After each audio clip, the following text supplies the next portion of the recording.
اعوذ باللہ من الشیطان الرجیم بسم اللہ الرحمن الرحیم وعن ابی ہریرہ رضی اللہ عنہ قال قال رسول اللہ صلی اللہ علیہ وسلم ان اللہ اذا احب عبدا دعا جبرائیل فقال انی احب فلانا فاحبه قال فيحبه جبرائیل ثم ينادي في السماء ويقول إن الله يحب فلانا فأحبوه فيحبه أهل السماء ثم يوضع له القبول في الأرض وإذا أبغض عبدا دعا جبرائيل فيقول إني أبغض فلانا فأبغضه قال فيبغضه جبرائيل ثم ينادي في أهل السماء إن الله يبغض فلانا فأبغضوه قال فيبغضونه ثم يوزع له البغضاء في الأرض رواہ مسلم۔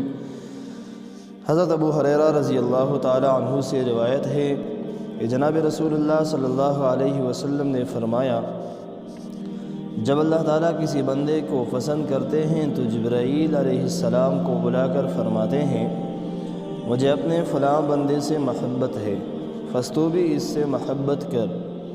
اور جبرائیل اس سے محبت کرنے لگتے ہیں، پھر وہ آسمان میں اعلان کر دیتے ہیں کہ اللہ تعالیٰ فلاں بندے کو پسند کرتے ہیں، بس تم بھی اسے پسند کرو، تو تمام آسمان والے اس سے محبت کرنے لگتے ہیں۔ سبحان اللہ۔